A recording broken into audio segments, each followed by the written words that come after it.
right, Mom, I hope you're having a great day. Just wanted to take a few minutes and go over the car for you, just so you have something to fall back on while you're learning her. And let's get started. So just a quick walk around. So first we're just gonna start on the outside. So the fuel door is on the driver's side and you unlock it from under the left side of the dash. So there's the fuel door. There's the release.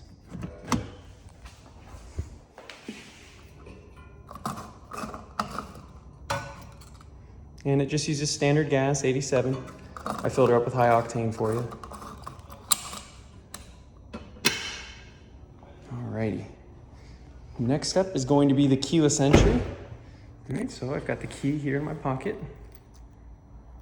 So that's locked. That's unlocked. The first click is just gonna do the driver door. Second click is gonna do all the doors. Now with the key in your purse, you're just gonna walk up. And this little button right here is going to unlock it for you. If the battery's ever dead,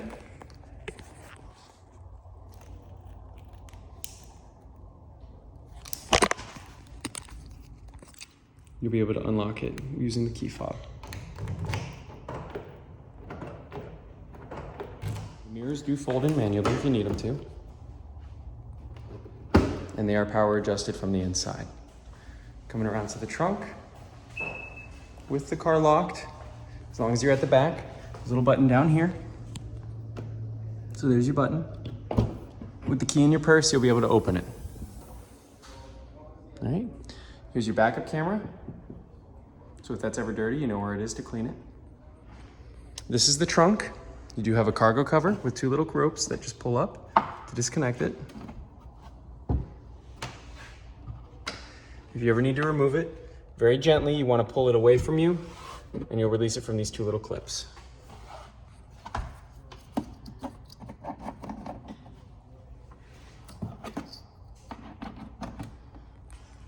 We're in the back. I bought a cargo net for you just so you've got it. It's not going to be anything super major, but you keep it nice and organized back here. At least you'll have this. These are plastic clips, so don't pull on them too very hard. It does just release. And they fold up and away.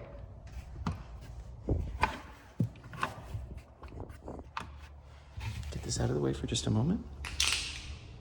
You've got a false floor with a little bit of extra storage underneath. See, it's a couple inches high. And this removes very easily. Secondary false floor. So you could leave that out if you needed a little bit of extra height. And right down here is a little thumb grab. There's your spare. And the Bose subwoofer for the audio system. This is the wheel lock key. Please try to keep it in this bag. You've got your jack tools here, as well as the release for the lug nuts. And tucked in the cubby in the side is your actual jack itself. And spare tire, of course. And remember, this is just a piece of cardboard back here, so it's not crazy strong, so try not to put super heavy objects on it. You also have a little cargo light. This will turn on and off automatically if you have the trunk open, but you can manually shut it off here if you try not to attract mosquitoes at night. Talking specifically about the buttons that are on the tailgate, this is gonna be what opens the tailgate, all right? Now when you're done for the day and you're gonna go back in the house, this button on the side with the door shut, it's gonna lock all the doors for you, all right? So what we'll do is we're gonna shut this, and I'll come down here. There's the lock. You can hear the little chime.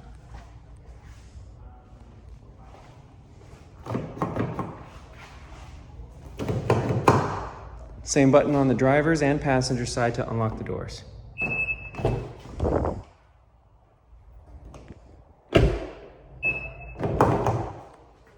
Moving into the back seats, of course, there are window controls back here.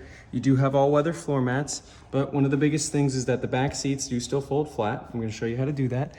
First, we're going to put the headrest all the way up, and then we're going to grab this little button on the side. It's going to release it, let it fold all the way down. We put the headrests up so that they clear the seat. It's going to give you an almost flat floor all the way back to the trunk. The seat belt itself, you can leave like this, or you can detangle it from the seat here. So there's a little guide. Push it all the way up and over the one side if you ever need to, and it'll pull out this hole. When you see the red, that means the seat's not locked. The red goes away, that means the seat's locked. And to put the headrest down, it's a little press trigger.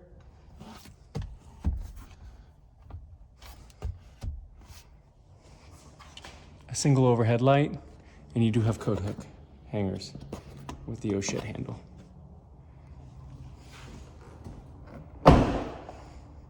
Same setups for the passenger side. Now, the driver's seat, let me get this, I've got this little cover set up for the transporters so they don't trash it. The seat is manual, so you grab this and you slide it back. All right, same thing going forward. You have a pump lever to go up and down with the seat.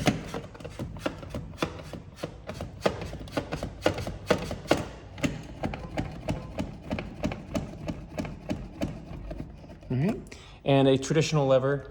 This will adjust the back. These headrests also use the same pin lock system to go up and down. On the driver's door, we have lock and unlock. You do have mirror adjustments. This is a joystick with left and right adjustment. Auto up down for the driver window, and the other 3 windows are manual. Off inside.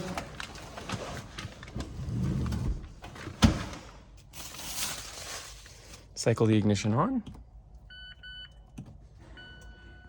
This will be your boot up.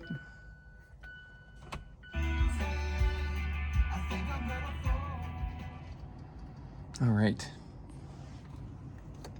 So over here, we have the tire pressure set. We'll get you with the Mazda dealer so they can explain how to use this. You don't have to worry about it. Traction control off. You have your blinker and lighting controls here. I'm gonna leave this on auto for you. A soft click will give you 3 blinks, and obviously the full click is indefinite. AC vents are little ball adjusters, and you turn the center to close the vent or to adjust the airflow. It's really only 3 settings: off, on, or midway. Horn, volume up, volume down. Info is going to feed you information on the gauge here.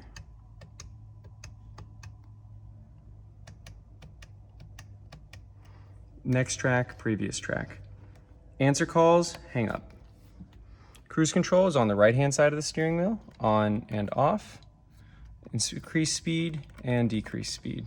And this is really nice to use, you'll get used to it. You have the windshield wipers here on this side with the rear window wiper off, intermediate, and on. And these are brand new wipers on the car, so you should be good for at least a year. And then this will adjust the front window as well for the auto wiper feature. All right, so you have the gear you're shifted in, the RPMs, and how many miles are on the car. You have the trip button right here. I'll reset these for you. Speedometer and your fuel gauge is here. Start-stop button is here. And with your foot on a brake, it'll start the car. Hazards are here. AC controls, you can always use the auto switch, temperature adjustment, and then the different settings. So you have head, leg and head, legs only, windshield and legs, and windshield only. This is a rear window defroster as well. And the heated seat controls are here. Same thing for both seats. Down below you have a USB port. You actually have 2 of them. One USB, this one is going to be for Apple CarPlay, for you plug in your phone in, and the other one below it is going to be just a standard charging port. There's also an auxiliary port here. This is a cigarette lighter, and you do have a CD player. The CD that came with the car is still in here. I'm sending it with it. This screen is actually touchscreen controls. I'm going to send you a YouTube video on how to use this interface.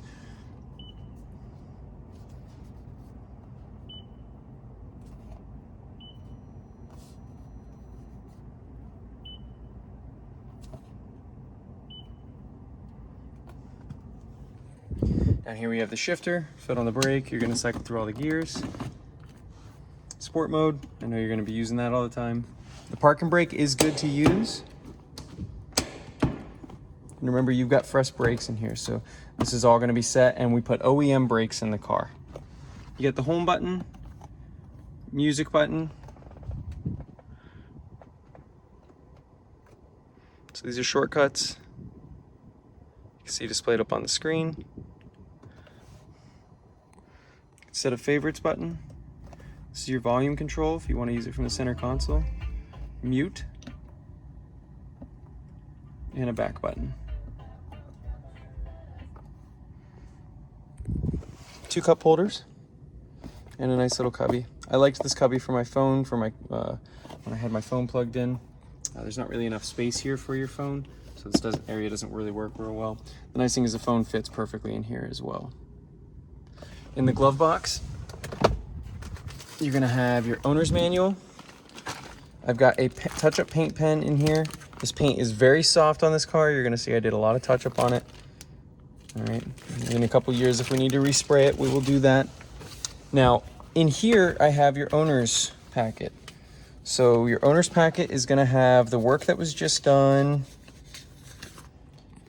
some invoices, your owner's information, a receipt,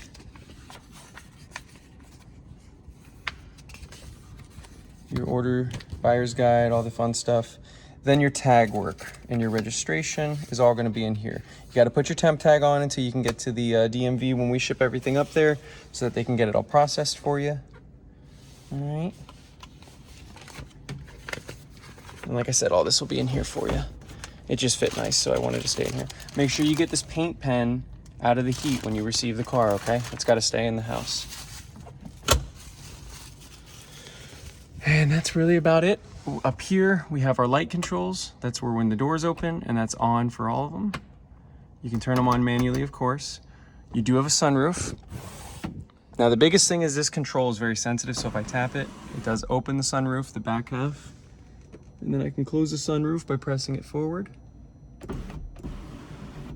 And if I want to open it all the way, I just pull straight back. And obviously you want to check and make sure you've got it closed.